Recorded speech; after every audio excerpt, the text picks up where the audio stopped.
He's never lacked for confidence. Some would say Boomer Esiason was born with a swagger. Some people liked it, others clearly did not. My relationship with Boomer before we became talkative was I absolutely hated the guy. I grew up a Cleveland Browns fan. Easy to understand. Back in the days of Bengals and the Browns, Boomer and Bernie, there was bad blood. The first time I was invited to play golf with Boomer, I turned him down and said, I really don't want to sit next to somebody who can tell me how good he used to be for the next 5 hours. Boomer's aggressiveness worked well first as a football player, then as a media player. His good looks and personality made him a success. But then came a challenge he didn't expect and didn't want.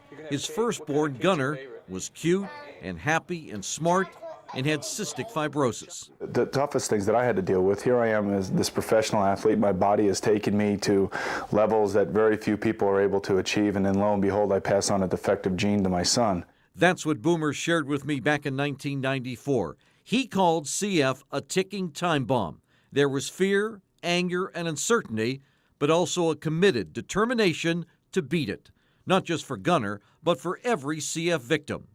That meant raising money for medical research to figure out medicines to clear the lungs and live longer lives. It became his focus. The Boomer Esiason Foundation has now been around for exactly 20 years, which is exciting because at 20 years we hit $100 million.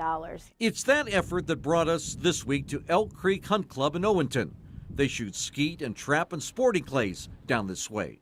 People were getting a little bit tired of golfing events, okay? And Boomer asked me if I thought of anything that people could do that would be a little bit different. Yeah, that's Jack Cassidy, who once couldn't stomach playing golf with Boomer.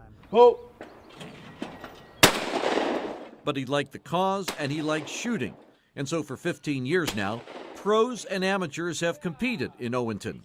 15 years of fun and fundraising. Certainly when Gunnar was diagnosed with cystic fibrosis almost 20 years ago, I never thought that we'd still be standing here raising money. I would hope that we would cure the disease of cystic fibrosis. It's not cured yet, but efforts like this have helped medicine improve the odds. Life expectancies have increased by decades. As far as that little boy with an uncertain future, let me take a picture of your face. Paul.